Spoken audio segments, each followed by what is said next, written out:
નમસ્કાર, સ્વાગત છે આપનું. હું છું સમીર. રાજકોટ પોલીસ કમિશનરની કાર સાથે અકસ્માતમાં બાઇક ચાલકનું મોત થયું છે. સીપી અમદાવાદથી રાજકોટ જઈ રહ્યા હતા તે વખતે સાણંદ બાવળા રોડ પર અકસ્માત સર્જાયો. બાઇક ચાલક કારમાં ઘૂસી જતા અકસ્માત થયો હતો અને તે વખતે આ વ્યક્તિનું મોત થયું છે. બાઇક ચાલકનું મોત થયું છે. રાજકોટ પોલીસ કમિશનરની કાર સાથે અકસ્માત થયો છે બાઇક ચાલકને. हमारा संवाददाता नवीन झा जोड़ा है. नवीन, શું છે બધું જાણકારી, કેવી રીતે અકસ્માત થયો? સમીર, ફેટલની ઘટના છે. એક યુવકનું મોત થયું છે. બાઇક સવાર યુવક હતો અને તે જે બાવળા સાણંદ રોડ છે ત્યાં નાની દેવકી પાટિયા છે, તે નાની દેવકી પાટિયા પાસે આ બનાવ બન્યો છે કે જ્યાં રાજકોટ પોલીસ કમિશનર મનોજ અગ્રવાલ જે છે તે પરત રાજકોટ જઈ રહ્યા હતા અને તે દરમિયાન બાઇક ચાલક તેમની કાર સાથે અથડાતા બાઇક સવારનું મોત થયું છે અને તેમની ગાડીને પણ નુકસાન પહોંચતા જે મનોજ અગ્રવાલ છે તેમની અન્ય ગાડીમાં રાજકોટ લઈ જવામાં આવ્યા છે. પરંતુ જે ગાડી છે જેની સાથે અકસ્માત થયો છે તે ગાડીને પણ ત્યાંથી ખસેડી લેવામાં આવી છે. પરંતુ જે બાઇક સવાર છે તે બાઇક સવારનું બાઇક જે છે ત્યાં હાજર છે અને પોલીસ અત્યારે પોસ્ટમોર્ટમ કરાવીને આગળની જે કાર્યવાહી છે તે કરી રહી છે. ગંભીર બાબત એટલા માટે કહી શકાય કે પોલીસ કમિશનરની કાર હોવાથી એક વ્યક્તિનું મોત થયું છે અને જે ખૂબ જ ગંભીર ઘટના કહી શકાય. નવીન, જે વ્યક્તિનું મોત થયું છે તેની વિશે કોઈ જાણકારી પ્રાપ્ત થઈ છે?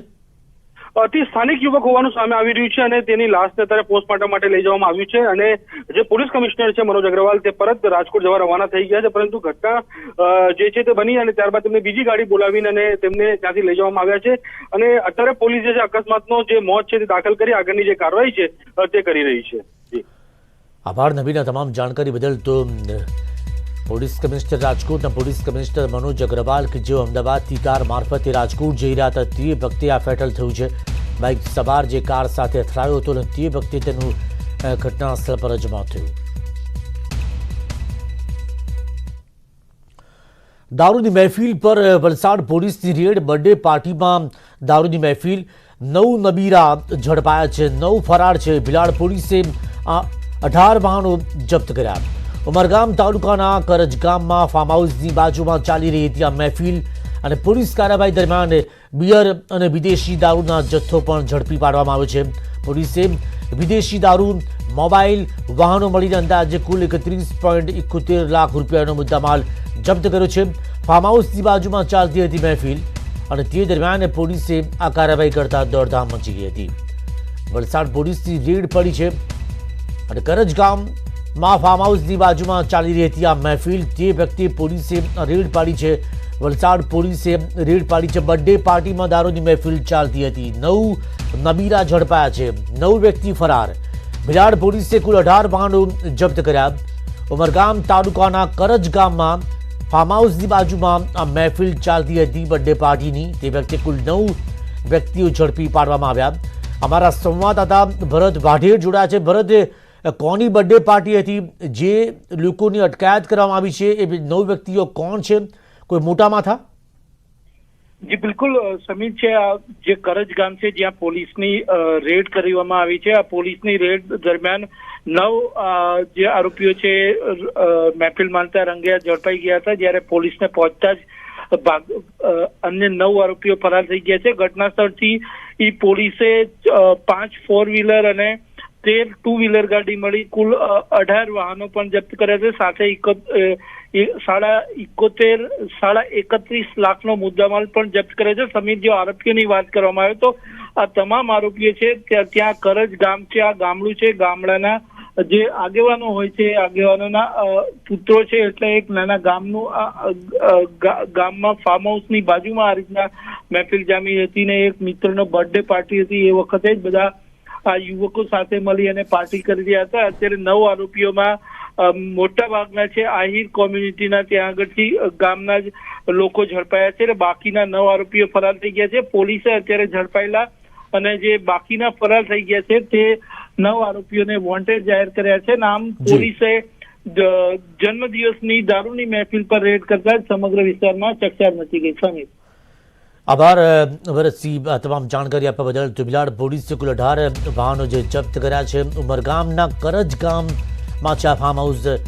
એટલે પોલીસની નજરથી દૂર રહીને તેઓ આ મહેફિલ માણવાની કોશિશ કરી રહ્યા હતા પરંતુ પોલીસને ગંધ આવી ગઈ. પોલીસે બાતમીના આધારે આ રેડ પાડી અને દારૂની મહેફિલ પકડી પાડવામાં આવી.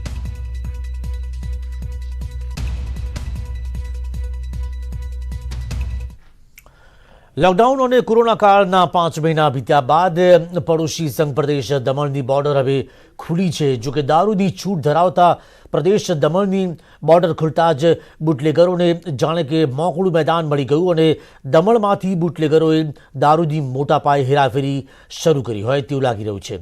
આજે વલસાડ પોલીસે અમદાવાદ મુંબઈ નેશનલ હાઈવે પર પૂર ઝડપે પસાર થતી એક લક્ઝુરિયસ કારમાંથી મોટી સંખ્યામાં વિદેશી દારૂનો જથ્થો ઝડપી પાડ્યો.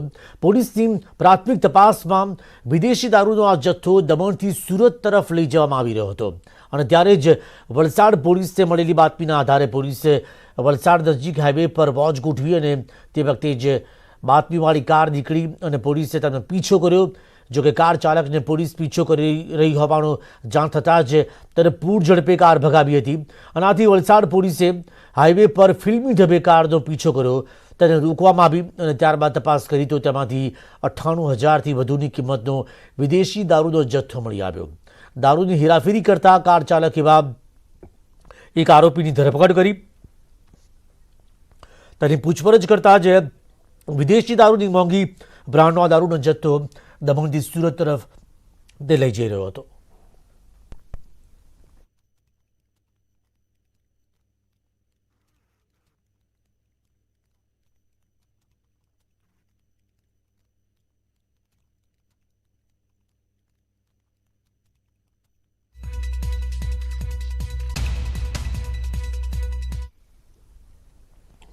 સુરતના પાંડેસર વિસ્તારમાંથી ગુમ થયેલા 11 વર્ષના બાળકની હત્યા કરેલો મૃતદેહ મળી આવ્યો. જે પરિવારના જૂના મકાનમાંથી જ તેનો મૃતદેહ મળી આવ્યો. પોલીસે હત્યા કરનાર યુવકની ધરપકડ કરી.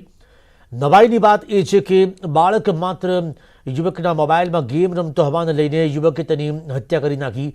પાંડેસરા વિસ્તારમાં જીવનદીપ નગરમાં 11 વર્ષનો આકાશ ઘર નજીકમાં આવેલી સીતારામ હિન્દી વિદ્યાલયમાં ધોરણ 4માં અભ્યાસ કરતો હતો. પિતા સિક્યુરિટી ગાર્ડ અને પરિવારનો એકનો એક દીકરો હતો. જૂન મહિનામાં જ તેઓ મકાન બદલી 100 મીટર દૂર નવા મકાનમાં રહેવા માટે ગયા હતા. ત્યારબાદ ગઈકાલે બપોરે આકાશ ગુમ થયો અને આકાશની શોધખોળ બાદ પણ ન મળતા પરિવારે પોલીસમાં અપહરણની ફરિયાદ નોંધાવી હતી. જોકે પોલીસે તપાસ કરતા આકાશનો મૃતદેહ તેમના જ જૂના મકાનમાંથી મળી આવ્યો. જૂના મકાનમાં રહેતા યુવક સુરેશભાઈ સુહરે આકાશનું ગળું દબાવીને હત્યા કરી હતી. હત્યારા અમનના મોબાઈલમાં આકાશ વારંવાર ગેમ રમ્યા કરતો હતો, જેનાથી કંટાળીને તેણે આકાશની હત્યા કરી હોવાનું માનવામાં આવી રહ્યું છે. ત્યારે પોલીસે આરોપી સહિત 2 વ્યક્તિની અટકાયત કરી છે.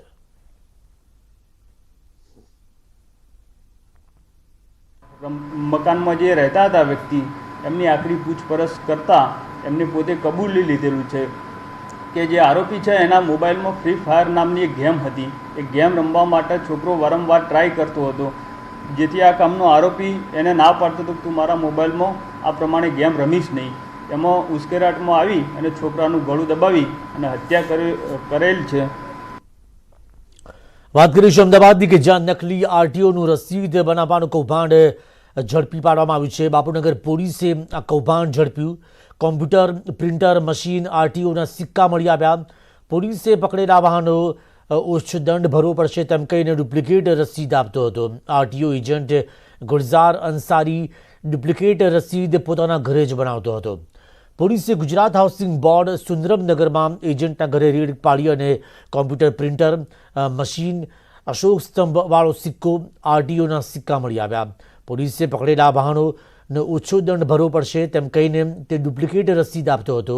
એક ડુપ્લિકેટ રસીદ 4,000 રૂપિયા એજન્ટ લેતો હતો. છેલ્લા 1 વર્ષથી ડુપ્લિકેટ રસીદ બનાવવાનું કૌભાંડ તે ચલાવતો હતો. બાપુનગર પોલીસે 3 આરોપીની અટકાયત કરી અને તપાસ હાથ ધરી છે. આ કૌભાંડમાં અનેક લોકોની સંડોવણી બહાર આવી શકે તેમ છે.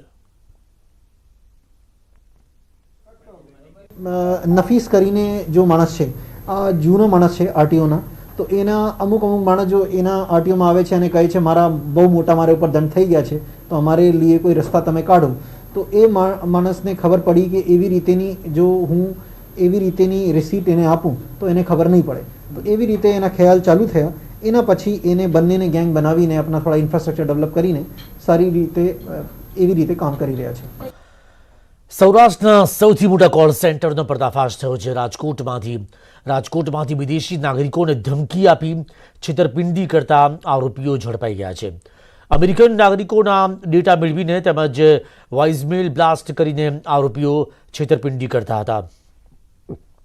વિદેશી નાગરિકોને તેઓ નાર્કોટિક્સ અને ચોરીના ગુનામાં સંડોવાયેલા હોવાનું જણાવતા ધરપકડથી બચવા નંબર ડાયલ કરવાનું જણાવીને છેતરપિંડી આચરતા હતા. પોલીસે 3 સગીર સહિત 9 લોકોની ધરપકડ કરી છે. આરોપીઓ દિલ્હી, નાગાલેન્ડ, મહારાષ્ટ્રના હોવાની માહિતી મળી. તેમના અનુભવનો લાભ લઈને અહીં કોલ સેન્ટર શરૂ કરવામાં આવ્યું. કોલ સેન્ટર શરૂ કરનાર મુખ્ય સૂત્રધાર પોલીસ પકડથી હજુ પણ દૂર છે, જેને પકડવા માટે પોલીસે કાર્યવાહી હાથ ધરી છે.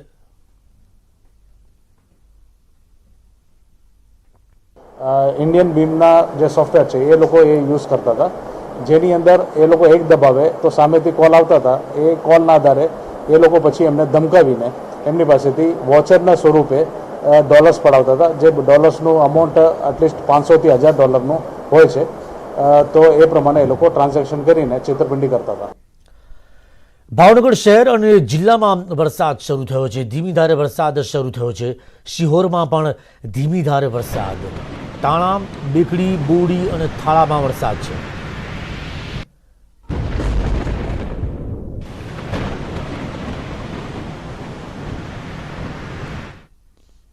નર્મદા ડેમમાંથી પાણી છોડાતા ગરુડેશ્વર પાસે આવેલો બિયરકમ કોઝવે ડેમ ઓવરફ્લો થયો છે. નર્મદા નદીમાં 35,492 ક્યુસેક પાણી છોડાઈ રહ્યું છે. નર્મદા ડેમના RBPHના 5 ટર્બાઇન ચાલુ કરવામાં આવ્યા. નદી કાંઠા વિસ્તારોને એલર્ટ કરવામાં આવ્યા.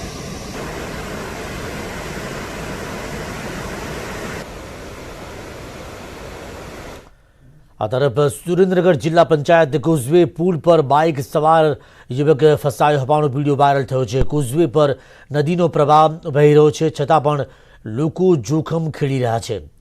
સ્થાનિક લોકો દ્વારા યુવકને બચાવી લેવામાં આવ્યો.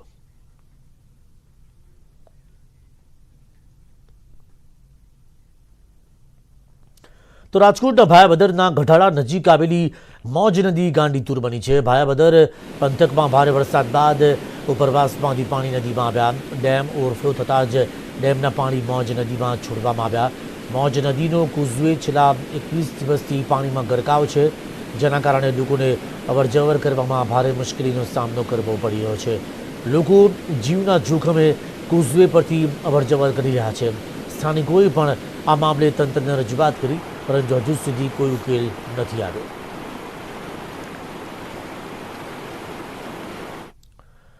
અને સીધા જઈશું દિલ્હી કે જ્યાં प्रधानमंत्री नरेंद्र मोदी आत्मनिर्भर अंगे संबोधन कर रहा है.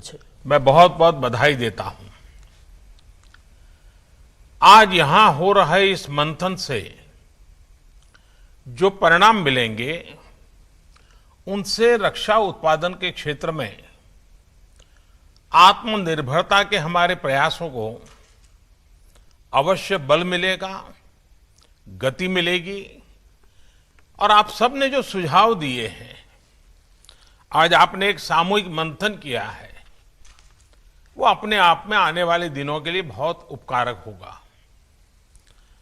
मुझे इस बात की भी खुशी है कि रक्षा मंत्री श्रीमान राजनाथ जी इस काम के लिए मिशन मोड में पूरी तरह से जुटे हुए हैं. मुझे विश्वास है कि उनके इन अथक प्रयासों के कारण बहुत ही अच्छे परिणाम मिलना निश्चित है. साथियों, यह किसी से छुपा नहीं है कि भारत कई सालों से दुनिया के सबसे बड़े डिफेंस इंपोर्टर्स में एक प्रमुख देश रहा है. जब भारत आजाद हुआ था, उस समय रक्षा उत्पादन के लिए भारत में बहुत सामर्थ्य था.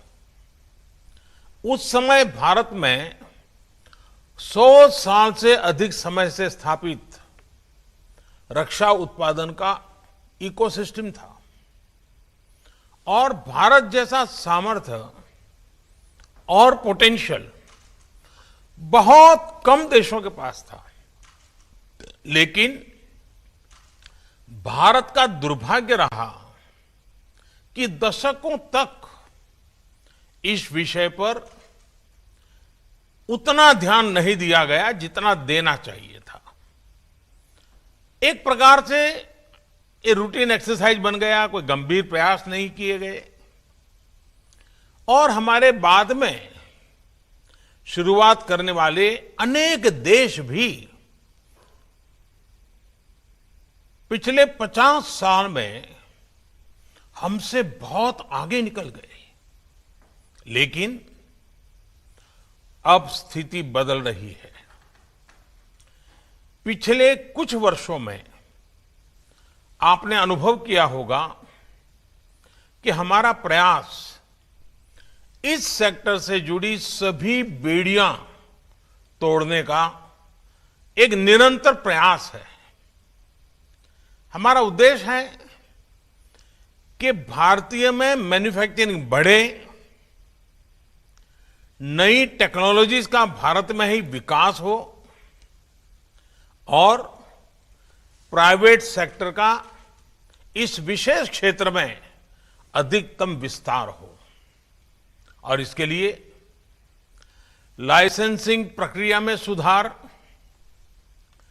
लेवल प्लेइंग फील्ड की तैयारी, एक्सपोर्ट की प्रक्रिया का सरलीकरण, ऑफसेट के प्रावधानों में सुधार, ऐसे अनेक कदम उठाए गए हैं। साथियों, मेरा मानना है कि इन कदमों से भी अधिक महत्वपूर्ण है रक्षा क्षेत्र में देश में एक नई मानसिकता हम सब अनुभव कर रहे हैं। एक नई मानसिकता का जन्म हुआ है। आधुनिक और आत्मनिर्भर भारत के निर्माण के लिए रक्षा क्षेत्र में आत्मविश्वास की भावना अनिवार्य है। बहुत लंबे समय से देश में चीफ ऑफ डिफेंस स्टाफ की नियुक्ति पर विचार किया जा रहा था, लेकिन निर्णय नहीं हो पा रहा था। यह निर्णय नए भारत के आत्मविश्वास का प्रतीक है। बहुत लंबे समय तक रक्षा उत्पादन में विदेशी निवेश की अनुमति नहीं थी। श्रद्धेय अटल जी की सरकार के समय यह नई पहल की शुरुआत हुई थी। हमारी सरकार आने के बाद इसमें और सुधार किए गए और अब पहली बार इस सेक्टर में 74% तक एफडीआई ऑटोमेटिक रूट से आने का रास्ता खोला जा रहा है। यह नए भारत के आत्मविश्वास का परिणाम है। दशकों से ऑर्डिनेंस कारखानों के सरकारी विभागों की तरह ही चलाया जा रहा था। एक सीमित विजन के कारण देश का नुकसान तो हुआ ही, वहां जो काम करने वाले लोग थे, जिनके पास टैलेंट थी, कमिटमेंट था, मेहनती थे, ये हमारा बहुत ही अनुभव से संपन्न हमारा जो मेहनत करने वाला श्रमिक वर्ग वहां जो है, उनका तो बहुत नुकसान हुआ। जिस सेक्टर में करोड़ों लोगों के रोजगार के अवसर बन सकते थे, उसका इकोसिस्टम बहुत ही सीमित रहा। अब ऑर्डिनेंस कारखानों का कॉर्पोरेटाइजेशन करने की दिशा में हम आगे बढ़ रहे हैं। इस प्रक्रिया के पूरा होने पर श्रमिकों और सेना दोनों को बल मिलेगा। यह नए भारत के आत्मविश्वास का प्रमाण है। साथियों, रक्षा उत्पादन में आत्मनिर्भरता को लेकर हमारा कमिटमेंट सिर्फ बातचीत में या फिर कागजों तक ही सीमित नहीं है। इसके कार्यान्वयन के लिए एक के बाद एक ठोस कदम उठाए गए हैं। सीडीएस के गठन के बाद सेना के तीनों अंगों में प्रोक्योरमेंट पर समन्वय बहुत बेहतर हुआ है। इससे डिफेंस इक्विपमेंट्स की खरीद को स्केल अप करने में मदद मिल रही है। आने वाले दिनों में डोमेस्टिक इंडस्ट्री के लिए ऑर्डर्स का साइज भी बढ़ने वाला है। यह सुनिश्चित करने के लिए रक्षा मंत्रालय के कैपिटल बजट का एक हिस्सा अब भारत में बने उपकरणों के लिए अलग से रख दिया गया है। हाल में आपने देखा होगा कि 101 डिफेंस आइटम्स को पूरी तरह से घरेलू खरीद के लिए सुरक्षित कर दिया गया है। आने वाले दिनों में इस लिस्ट को और व्यापक बनाया जाएगा। इसमें और आइटम जुड़ते रहेंगे।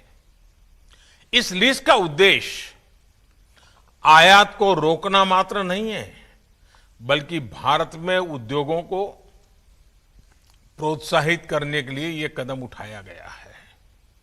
इससे आप सभी साथियों को, चाहे वो प्राइवेट सेक्टर हो, पब्लिक सेक्टर हो, एमएसएमई हो, स्टार्टअप हो, सभी के लिए सरकार की भावना और भविष्य की संभावना अब आपके सामने ब्लैक एंड व्हाइट में क्लियर है। इसके साथ हम प्रोक्योरमेंट प्रक्रिया को स्पीड अप करने के लिए, टेस्टिंग की व्यवस्था को स्ट्रीमलाइन करने के लिए और क्वालिटेटिव रिक्वायरमेंट्स को रेशनलाइज करने के लिए भी लगातार काम कर रहे हैं। और मुझे खुशी है कि इन सभी प्रयासों को सेना के तीनों अंगों का बहुत ही कोऑर्डिनेटेड रूप में बहुत ही सहयोग है, एक प्रकार से प्रोएक्टिव भूमिका है। साथियों, आधुनिक उपकरणों में आत्मनिर्भरता के लिए टेक्नोलॉजी अपग्रेडेशन जरूरी है। जो उपकरण आज बन रहे हैं उनका नेक्स्ट जनरेशन तैयार करने पर काम करना भी आवश्यक है। और इसके लिए डीआरडीओ के अलावा प्राइवेट सेक्टर में और एकेडमिक इंस्टीट्यूशंस में भी रिसर्च और इनोवेशन को प्रोत्साहित किया जा रहा है। टेक्नोलॉजी ट्रांसफर की सुविधा से हटकर फॉरेन पार्टनर्स के साथ जॉइंट वेंचर्स के माध्यम से को प्रोडक्शन के मॉडल पर बल दिया जा रहा है। भारत के मार्केट साइज को देखते हुए हमारे फॉरेन पार्टनर्स के लिए अब भारत में ही प्रोडक्शन करना सबसे उत्तम विकल्प है। साथियों, हमारी सरकार ने शुरू से ही रिफॉर्म, परफॉर्म एंड ट्रांसफॉर्म इस मंत्र को लेकर के हमने काम किया है। रेड टेपिज्म कम करना और रेड कारपेट बिछाना, यही हमारा प्रयास रहा है। ईज ऑफ डूइंग बिजनेस को लेकर 2014 से अब तक जो सुधार किए गए हैं उनका परिणाम पूरे विश्व ने देखा है। Intellectual property, taxation, insolvency and bankruptcy, यहां तक कि स्पेस और एटॉमिक एनर्जी जैसे बहुत कठिन और जटिल ऐसे जो विषय माने जाते हैं, उन विषयों पर भी हमने रिफॉर्म्स करके दिखाए हैं। और आप तो अब भली भाली जानते हैं पिछले दिनों लेबर लॉज में रिफॉर्म्स का सिलसिला भी लगातार जो शुरू हुआ है चल रहा है। कुछ साल पहले तक इस प्रकार के विषयों पर सोचा भी नहीं जाता था और आज ये रिफॉर्म्स जमीन पर उतर चुके हैं। रिफॉर्म्स का यह सिलसिला थमने वाला नहीं है। हम आगे बढ़ते ही जाने वाले हैं और इसलिए न थमना भी है और न थकना भी है। न मुझे थकना है न आपको थकना है। हमें आगे भी आगे बढ़ते रहना है और हमारी तरफ से मैं आपको बताता हूं, यह हमारा कमिटमेंट है।